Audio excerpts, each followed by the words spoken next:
മലയാളികളുടെ പ്രധാനപ്പെട്ട ആഹാരങ്ങളിലൊന്നാണ് നെല്ലരി ആഹാരം. ഒരു ദിവസം ഒരു നേരമെങ്കിലും നെല്ലരി ആഹാരം കഴിക്കാത്തവർ വളരെ ചുരുക്കമാണ്. അത്രയും അസുഖം ഉള്ളവർ മാത്രമേ നെല്ലരി ആഹാരം കഴിക്കാതിരിക്കും. അതിന് സാധാരണ ഇപ്പോൾ കുറെ ആശ്രയിച്ചു വരുന്നത് പൊതുവിതരണ ഷോപ്പുകളെയും അതുപോലെ തന്നെ സിവിൽ സപ്ലൈസ് വകുപ്പും നടത്തുന്ന, അതുപോലെ തന്നെ കൺസ്യൂമർ ഫെഡ് നടത്തുന്ന മാവേലി സ്റ്റോറുകളിലുമാണ്. മാവേലി സ്റ്റോറുകളിൽ അരി കിട്ടാനില്ല. അരി മാത്രമല്ല, മറ്റ് മാവേലി സ്റ്റോറുകളിൽ നിന്നും ലഭിച്ചുകൊണ്ടിരുന്ന പയറുവർഗ്ഗങ്ങളും അതുപോലെ തന്നെ മറ്റ് നിത്യോപയോഗ സാധനങ്ങളും എണ്ണ, വെളിച്ചെണ്ണ ഉൾപ്പെടെയുള്ള സാധനങ്ങൾ കിട്ടാനില്ല. മാവേലി സ്റ്റോറിൽ നിത്യോപയോഗ സാധനങ്ങൾ വാങ്ങുന്നതിന് വേണ്ടി പോയിട്ട് തിരിച്ചു വരുന്നവരുടെ കാഴ്ചയാണെന്ന് കാണുന്നത്. പൊതുവിപണിയിൽ, പൊതുവിതരണ മേഖലയിൽ അരിയുടെ വില 52 കഴിഞ്ഞു. അതുപോലെ തന്നെ ഗോതമ്പിന്റെ വിലയും 50 രൂപ കവിഞ്ഞു. അങ്ങനെ വെളിച്ചെണ്ണയായാലും സാമ്പാർ പരിപ്പായാലും ചെറുപയറായാലും വൻപയറായാലും അതുപോലുള്ള മറ്റ് സാധനങ്ങളായാലും പച്ചരി ആയാലും അതിൻ്റെ എല്ലാം വില അമിതമായി വർദ്ധിച്ചിരിക്കുന്ന സാഹചര്യത്തിൽ സാധാരണക്കാർക്ക് നിത്യ ജീവിതം മുന്നോട്ടുകൊണ്ട് പോകുന്നത് ദുസ്സഹമായിരിക്കുന്നു.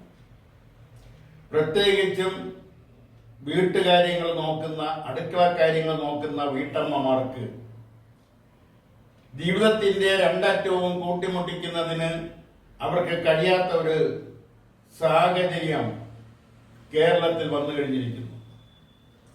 അതിന് പ്രധാനപ്പെട്ട കാരണമെന്ന് പറയുന്നത് പൊതുവിതരണശാലകളിൽ, റേഷൻ കടകളിൽ, അതുപോലെ തന്നെ നിത്യോപയോഗ സാധനങ്ങൾ വില കുറച്ച് ലഭിക്കുന്ന അല്ലെങ്കിൽ ന്യായമായ വിലയ്ക്ക് ലഭിക്കുന്ന മാവേലി സ്റ്റോറുകൾ, സപ്ലൈകോയുടെ മറ്റ് ഔട്ട്ലെറ്റുകൾ, ഇവിടെയെല്ലാം നിത്യോപയോഗ സാധനങ്ങളുടെ കുറവ്, ഇല്ലായ്മ അനുഭവപ്പെടാൻ തുടങ്ങിയിട്ട് കുറച്ചു നാളായി.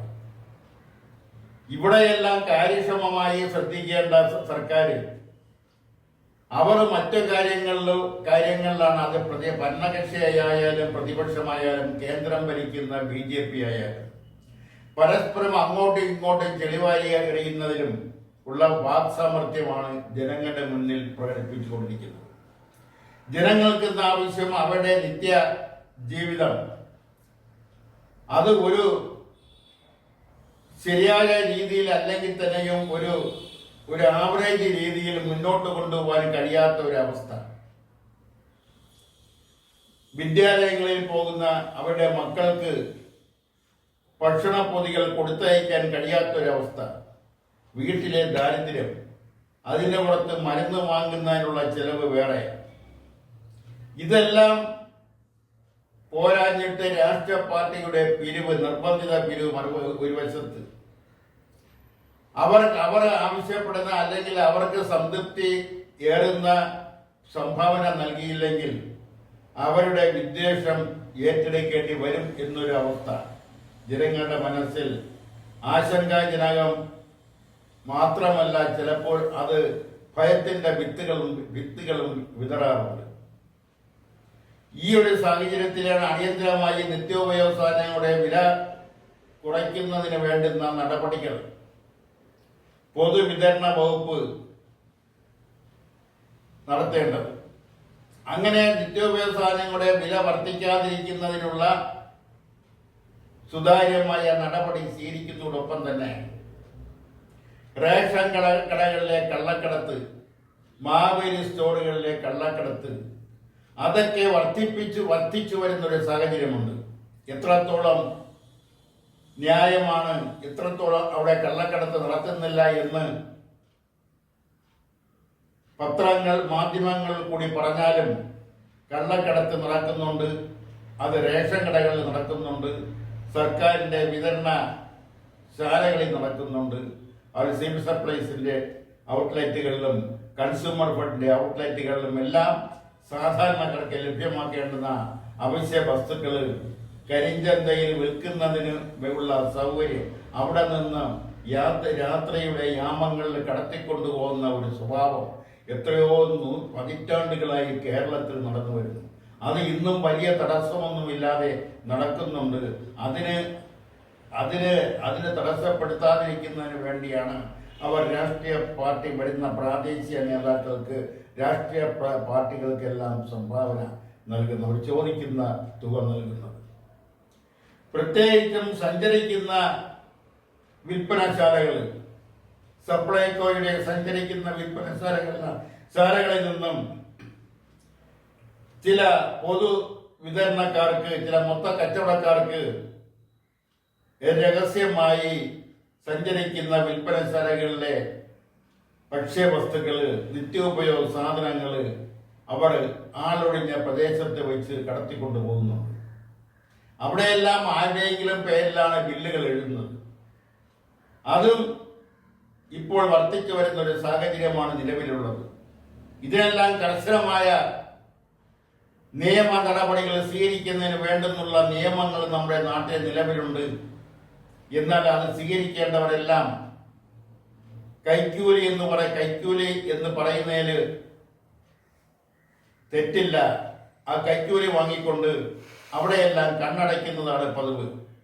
അത് സിവിൽ സപ്ലൈസിന്റെ ഉദ്യോഗസ്ഥരായാലും, സിവിൽ സപ്ലൈസിന്റെ വിജിലൻസ് ഉദ്യോഗസ്ഥരായാലും, സിവിൽ സപ്ലൈസിലെ പൊതുവിതരണ ശാലകളിലെ പുറത്തു നിന്നും, അതായത് രാഷ്ട്രീയ പാർട്ടികളിൽ നിന്നും നിയമിക്കപ്പെട്ടിട്ടുള്ള വിജിലൻസ് വിങ് ആയാലും വിജിലൻസ് സമിതി ആയാലും അവരെല്ലാം ഈ ബാബരി സ്റ്റോറുകളുടെ ഉദ്യോഗസ്ഥർ റേഷൻ കടക്കാർ കൊടുക്കുന്ന കൈമുടക്കുകൾ വാങ്ങി പോക്കറ്റിൽ ഇട്ടുകൊണ്ട് നിശബ്ദമായി ഇരിക്കുന്ന ഒരു പതിവ് ഉണ്ട്. അത് മാറിയേ തീരൂ. സാധാരണ ജനങ്ങൾക്ക് ന്യായമായ വിലയ്ക്ക് കൊടുക്കേണ്ടുന്ന റേഷൻ സാധനങ്ങൾ മാവരി സ്റ്റോറിൽ എത്തിച്ച് സാധാരണക്കാർക്ക് വിതരണം ചെയ്യേണ്ടുന്ന നിത്യോപയോഗ സാധനങ്ങളെല്ലാം കരിഞ്ചന്തയിൽ വിൽക്കുന്നതിന് അവിടെ നിന്ന് കടത്തിക്കൊണ്ട് പോകുന്നത് അപൂർവമായിട്ട് മാത്രമാണ് പിടിക്കാറ്. പിടിച്ചാൽ തന്നെ അവരുടെ ലൈസൻസ് ഒരാഴ്ചത്തേക്ക് സസ്പെൻഡ് ചെയ്യും. അവർ രാഷ്ട്രീയക്കാരെ കണ്ട് വീണ്ടും ആ സസ്പെൻഡ് ചെയ്യപ്പെട്ട റേഷൻ കട വീണ്ടും ഇൻസ്റ്റ് ചെയ്യുകയാണ് പതിവ്. ഇത് എത്രയോ നാളുകളായി നടന്നു വരുന്ന കാര്യങ്ങളാണ്. ഇവിടെ എന്തെങ്കിലും കടിഞ്ഞാണിടാൻ കഴിയുമെങ്കിൽ മാത്രമേ എന്തെങ്കിലും കാര്യക്ഷമമായ നടപടി സ്വീകരിച്ചുകൊണ്ട് നിത്യോപയോഗ സാധനങ്ങൾ സാധാരണക്കാർക്ക്, ജനങ്ങൾക്ക് തന്നെയാണ് എത്തുന്നത് എന്ന് വരുത്തുന്നതിന് വേണ്ടുന്ന നടപടികൾ അത് ആ രംഗത്ത് പ്രവർത്തിക്കുന്ന ഉദ്യോഗസ്ഥരെ കാര്യക്ഷമമാക്കുകയും അവരുടെ പണത്തോടുള്ള ആക്രാന്തം, ശമ്പളം പോരാ കിമ്പളം കൂടെ കിട്ടണമെന്നുള്ള അവരുടെ മനസ്സ് മാറ്റിയെടുക്കുന്നതിന് വേണ്ടിയുള്ള നടപടികൾ കൂടി സ്വീകരിക്കണമെന്ന് ഈ അവസരത്തിൽ ആവശ്യപ്പെട്ടുകൊണ്ട് ഇന്നത്തെ പ്രതികരണം ഇവിടെ പൂർത്തിയാക്കാൻ ശ്രമിക്കുകയാണ്. നന്ദി, നമസ്കാരം.